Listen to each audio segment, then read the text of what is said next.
my name is Adriana, and today we're going to talk about levels of embodiment and service.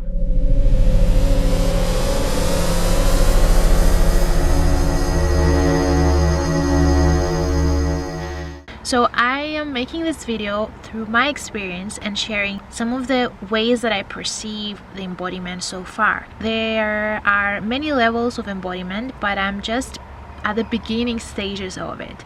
And what I'm learning, I like to share with you so that we can all evolve together as one. I have many notebooks here about embodiment because I'm receiving these things. I asked to have more clarity on things and receiving more downloads so that it can be more service. And it's a constant, like I receive those things and I then try to experience them to gain more, tangible experience so that I can represent them in a way that it's understandable or understandable to you and to also myself. So embodiment means a representation or expression of something in a tangible or visible form.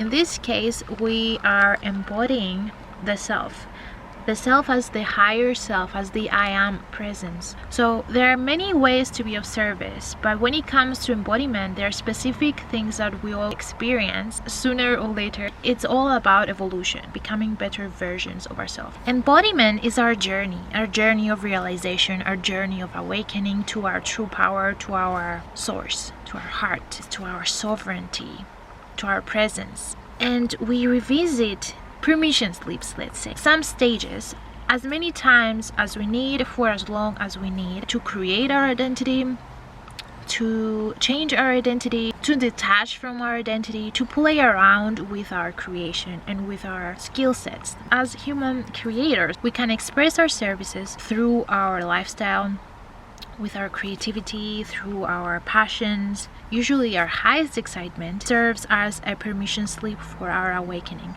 because we constantly question our choices, our options, and it makes us form our beliefs, our habits, our actions, reality, our creation. And our passion changes constantly. We get bored of things and we like to be creative and finding out things and getting to know ourselves by experiencing things and growing through them. So another way is through our job and our field of expertise. Another way is energetically, etherically, even in dream time, or by just being, by light grounding, by anchoring the light through our bodies, bringing the higher dimensional energies through our heart, opening our fields up by visualizing us ourselves being a sun, bringing the crystalline grid systems to earth and connecting them to the grid of this planet, becoming beacons of light, bridges of the higher dimensions to this earth. We're bringing heaven to earth in a way, because we have to integrate our aspects. This is a part of our DNA. We are embodying our DNA and we are expressing our DNA in a physical form, within and without, because all is one. Quantum physics explains more about it. So we use permission slip with our manifestations, with our desires. We use our desires as permission slips to create. There's free will. Everything happens so that we can be in our center.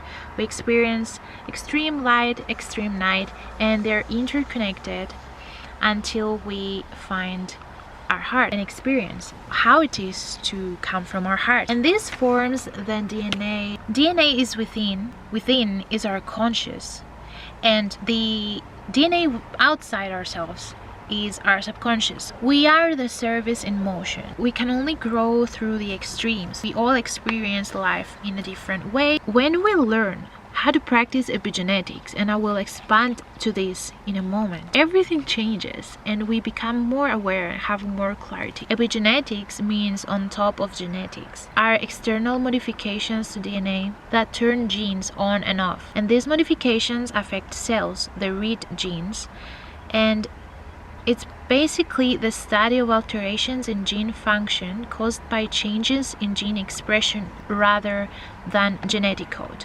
Genetic traits passes from our generation to us through our bloodline. The epigenetics now is the genetic activity that is adapted throughout our life. When we practice elevated emotions despite circumstances, we apply epigenetics. Practicing gratitude in the present moment, for the now, for everything that we have, for everything that we are, for everything that we experience in this physical body. By doing this, we override the old gene expression to something new that is related to DNA activation. Our thoughts create our beliefs, and our beliefs shift us into a paradigm of experience that confirms our beliefs. Our reality reflects to us what we need to see, where we are at in our consciousness. If we want to change something in our subconscious, in our reality, we then need to go within, to be present, and to get to know ourselves, to get to know thyself, to believe in our capabilities, to believe in ourselves, to love ourselves, creating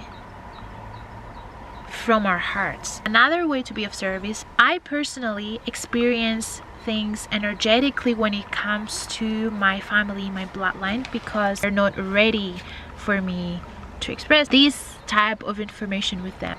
So I work with them etherically, energetically, because there's no expression there.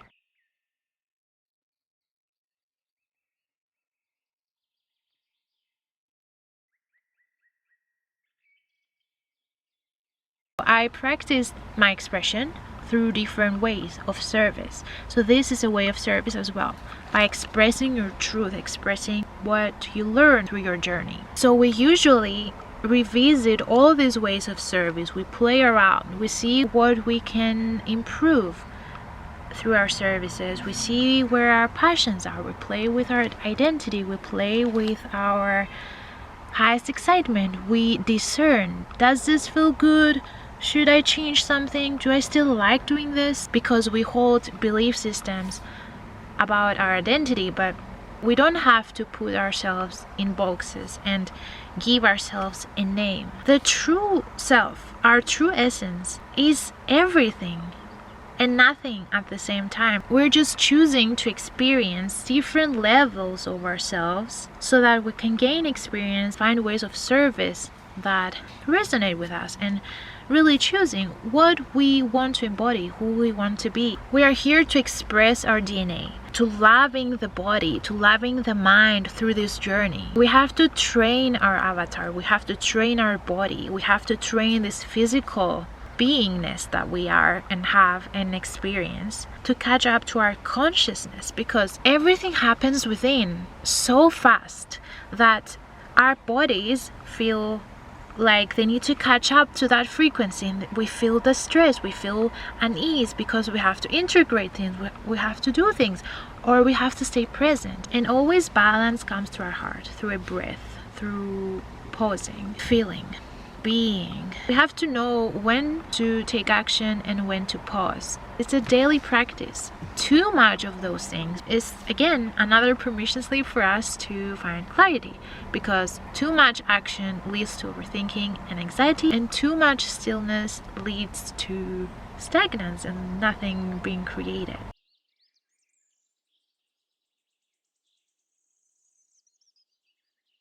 Cognitive behavioral therapy is basically shadow work.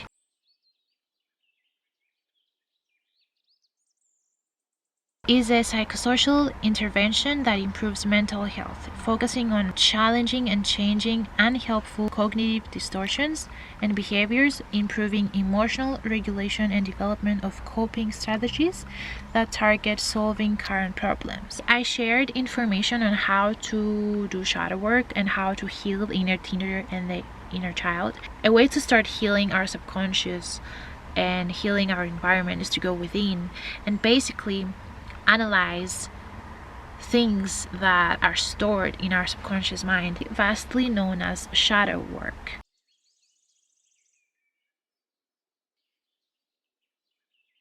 Inner child work, and solving the way that we perceive our world and our reality and ourselves. It's important to work on our bodies, on our minds, and on our hearts, on our soul level.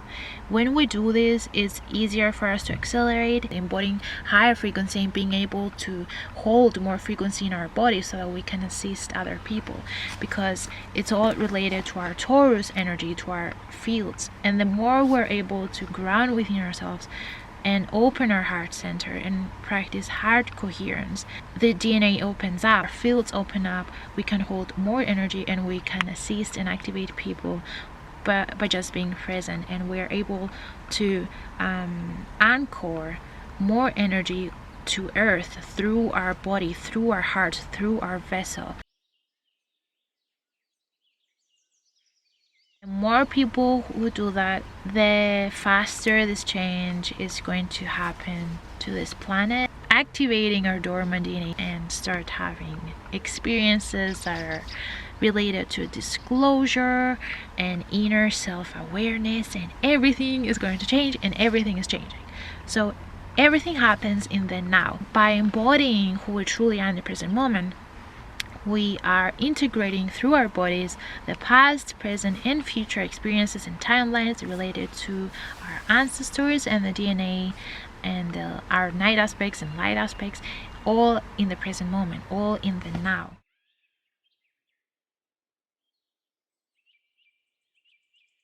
Our DNA is not just in our blood, it's on our stream, it's everywhere around us.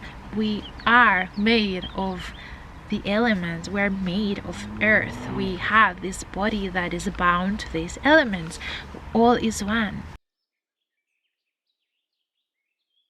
Everything is divinely created, divinely orchestrated. Find that sweet spot of synchronicity within your heart, that stillness, your root within your heart, and feel it and allow it to be, and open up your heart and your fields.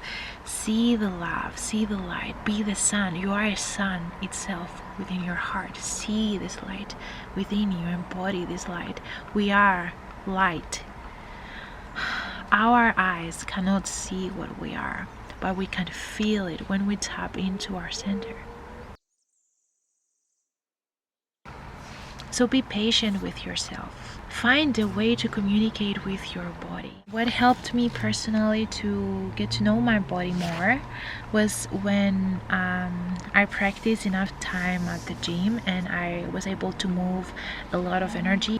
Practicing fasting, intermittent fasting, really helped me to get to know my body more, to feel my body, because fasting helps discipline the body and allowing the organs to have a break for a moment, clear themselves, purify themselves. Our responses, we don't do things out of habit, we start really feeling our presence. And to get to know ourselves, we have to feel ourselves.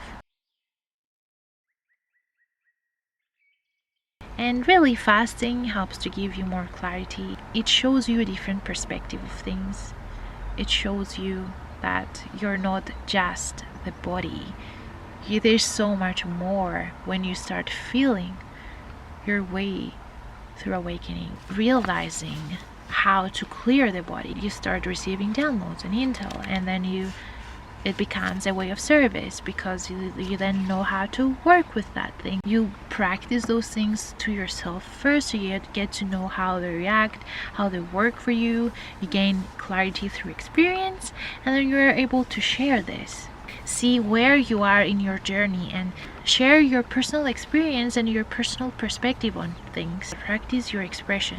When you practice this, the more you embody it, the better it's going to be grounded in your experience, and the more you're going to be able to build on it. We can identify false programming, things that come from other people, belief systems that no longer serve us. We start to question ourselves, we start to grow and want to become better. Find the balance of the two in your heart, in your center, when to let go, when to surrender, and when to take action and create. Practice things that help you get into alignment to that center, by breathing, by going into nature, by sun charging, by visualizing, by practicing epigenetics, by practicing gratitude, by visualizing the sun. If you want me to share my personal practice of how I visualize things, how I manifest things, how I practice this in my personal life, let me know in the comments below. I will make a video for you if you want me to. I'm constantly learning about things, and